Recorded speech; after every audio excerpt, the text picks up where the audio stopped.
Digestion in grass eating animals, but इसके पहले हम पढ़ेंगे डायरिया। एक कॉमन वर्ड है डायरिया, आप सबने सुना है diarrhoea. Sometimes you have experience the need to pass watery stool frequently, this condition is known as diarrhoea. आप लोग कई बार स्टूल पास करना रहता है और कई बार वो वाटरी स्टूल होता है, बहुत पतली दस्त होती है, जब बार बार इसको करने की इच्छा होती है, बार बार जाना पड़ता है आपको, इसे हम डायरिया कहते हैं। It may be caused by an infection, food poisoning और इंडाइजेशन, या तो किसी इन्फेक्शन से, बैक्टीरिया वायरस के इन्फेक्शन से, फूड पॉइजनिंग से, खाने में कुछ गलत आ जाने से, और इंडाइजेशन, खाना ठीक से पचा नहीं पाने के कारण ये कंडीशन आती है। It is very common in India, particularly among children, बच्चों में ये आमतौर पे हो जाता है। Under severe condition it can be fatal, कई बार ये इतनी खतरनाक होती है कि इंसान की जान भी चली जाती है। This is because of the excessive loss of water and salts from the body. ऐसा क्यों होता है? क्योंकि हमारी बॉडी का सॉल्ट और वाटर खत्म हो जाता है, निकल जाता है with this diarrhoea condition. Diarrhoea should not be neglected, even before a doctor is consulted the patient should be given plenty of boiled and cooled water with a pinch of salt and sugar dissolved in।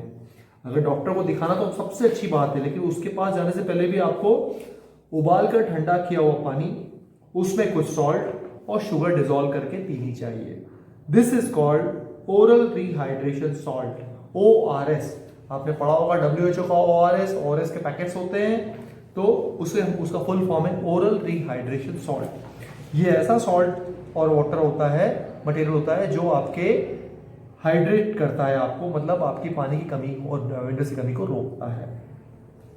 Now digestion in grass eating animals, diarrhoea हमने समझा, इससे अलग ही topic है grass eating animals में digestion कैसे होता है। Have you observe cows, buffaloes and other grass eating animals chewing continuously even when they are not eating? जब ये खाना नहीं खा रहे होते हैं तो भी ये कुछ ना कुछ मुंह चल रहा होता है इनका, गाय का, बैल का, आपने देखा होगा। Actually they quickly swallow the grass and store it in a part of the stomach called rumen. Actually क्या करते हैं, ये जो ग्रास खाते हैं, इस ग्रास को क्विकली स्वेलो कर देते हैं, तुरंत निगल लेते हैं, पचाते नहीं है। अब ये जो ग्रास होती है ये स्टोर हो जाती है इनके स्टमक के एक पार्ट में, उसको बोलते हैं rumen. Here the food gets partially digested and it's called curd.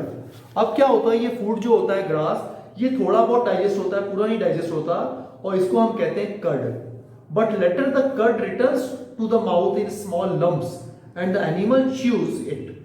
लेकिन बाद में क्या होता है, ये जो कर्ड है, ये जो आधा पचा हुआ खाना है, पचाया हुआ, ये वापस आ जाता है इनके मुंह में, इन एनिमल्स के, और इसको फिर ये स्मॉल लम्प्स में आता है, तो एनिमल्स वापस च्यू करते, चबाते हैं। This process is called rumination. और इन एनिमल्स को जिसमें र्यूमिनेशन होता है उन्हें कहते हैं रुमिनेंट्स। तो अगर आपसे कोई कहे कडिंग एनिमल्स, रुमिनेंट्स या ग्रास ईटिंग एनिमल्स, तीनों का मतलब एक ही है। The grass is rich in cellulose, grass में सेल्यूलोज होता है, ये कार्बोहाइड्रेट का टाइप होता है। इन ruminants like cattle, deer, etc., bacteria present in rumen helps in digestion of cellulose। जो rumen होता है, ये रहा rumen, इसमें बैक्टीरिया होता है कुछ, जो सेल्यूलोज को, ये सेल्यूलोज जो घास के थ्रू आता है, इसको डाइजेस्ट करने में हेल्प करता है। Many animals including humans can not digest cellulose, लेकिन अदर एनिमल्स जैसे ह्यूमन बीइंग है, वो सेल्यूलोज डाइजेस्ट नहीं कर सकते। क्यों? क्योंकि हमारे स्टमक में वो बैक्टीरिया नहीं पाया जाता जो काउस के पेट में पाया जाता है।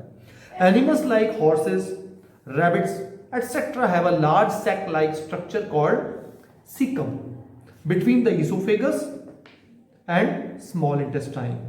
जो रैबिट होते हैं, हॉर्सेस होते हैं, उनके स्टमक के पास में या स्टमक में सीकम होता है, ईसोफेगस और स्मॉल इंटेस्टाइन के बीच में, वो सैक लाइक मतलब बैग जैसे स्ट्रक्चर होता है सीकम। ओके, ये देखिए काऊ में भी है सीकम। ओके, ये रुमेन आ गया, ईसोफेगस है, स्मॉल इंटेस्टाइन है। अब इनका जो स्टमक है ये पूरा पार्ट में है, रुमेन में है, सीकम में है। ओके, ये इसमें है, तो सीकम ऐसा बैग लाइक स्ट्रक्चर होता है, इसको sac like structure. Cellulose of the food is digested here by the action of certain bacteria which are not present in human. यहां पर बैक्टीरिया इस पे एक्ट करते हैं। So far, you have learnt about animals which possess the digestive system, but there are many small organisms which do not have a mouth and digestive system.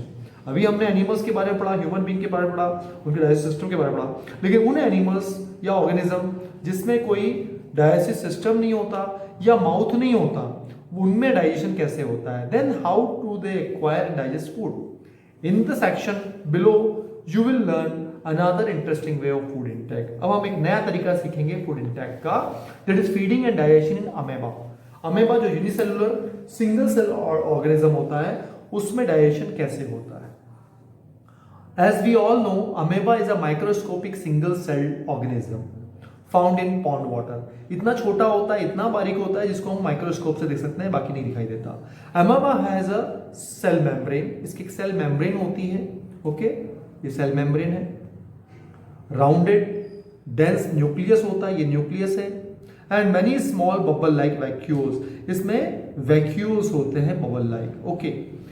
In its cytoplasm, ये अंदर जो भी liquid है इसको cytoplasm बोलते हैं। Amoeba constantly changes its shape and position. Amoeba की एक पर्टिकुलर शेप नहीं होती, इसकी शेप हमेशा चेंज होती रहती है। It pushes out one or more finger like projections called pseudopodia.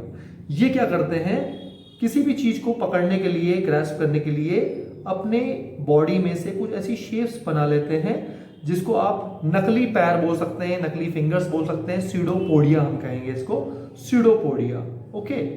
और false feet for movement and capture food, ये मूवमेंट के लिए और फूड कैप्चर करने के लिए इस तरह से फॉल्स स्ट्रक्चर बना लेते हैं, ओके, इन्हें हम स्यूडोपोडिया कहते हैं। Amoeba feeds on some microscopic organisms, when it senses food it pushes out pseudopodia around the food particle and engulfs it। क्या होता है, ये फूड की सेंसेस लेते हैं, जैसे ही इनको मालूम पड़ता है आसपास हमारा फूड है, तो ये अपने स्यूडोपोडिया को पुश करते हैं, ये देखिए, और फूड पार्टिकल को इंजेस्ट कर लेते हैं, एनगल्फ कर लेते हैं। एनगल्फ करना मतलब निगल लेना। The food becomes trapped in a food vacuole, और फूड वैक्यूल के अंदर ये फूड ट्रैप हो जाता है। देखिए, ये फूड पार्टिकल आया, ये फूड वैक्यूल में ट्रैप हो गया। Digestive juices are secreted into the food vacuole. इस फूड वैक्यूल के अंदर डाइजेस्टिव जूसेस सेक्रेट होते हैं। They act on the food and break down into simpler substances. ये फूड के ऊपर एक्शन करते हैं और इसको सिंपल सब्सटेंस में कन्वर्ट करते हैं। Gradually the digested food is absorb, धीरे धीरे ये डाइजेस्टेड फूड एब्जॉर्ब हो जाता है। The absorb substance are used for growth, maintenance and multiplication. इस तरीके से अमेबा की ग्रोथ होती है, मेंटेन होता है अमेबा, और इसका मल्टीप्लिकेशन होता है, मतलब 1 से 2, 2 से 4, 4 से 8, 8 to 16, ऐसे अमेबा सेल्स बन जाते हैं। The undigested residue of the food is expelled outside by the vacuole, और जो अनडाइजेस्टेड फूड होता है वो इजेस्ट होता है, इजेक्शन होता है उसका फिर से वैक्यूल के through. The basic process of digestion of food and release of energy is the same in all animals. सभी एनिमल डाइजेशन क्यों लेते हैं? एनर्जी के एक्सचेंज के लिए, ओके, एनर्जी लेने के लिए। तो सभी एनिमल्स हों चाहे कोई माइक्रो ऑर्गेनिजम्स हों, सभी में डाइजेशन ऑफ फूड और एनर्जी का जो रिलीज होता है ये बेसिकली एक जैसा ही है, तरीके अलग अलग होते हैं। In a later chapter you will learn about the transport of food absorbed by the intestine to the various parts of the body। हम जो नेक्स्ट चैप्टर पढ़ेंगे आगे जाकर, उसमें हम पढ़ेंगे कि फूड का ट्रांसपोर्टेशन कैसे होता है, जो इंटेस्टाइन एब्जॉर्ब कर लेती है फूड को, वो अलग अलग जगह कैसे ट्रांसपोर्ट होता है।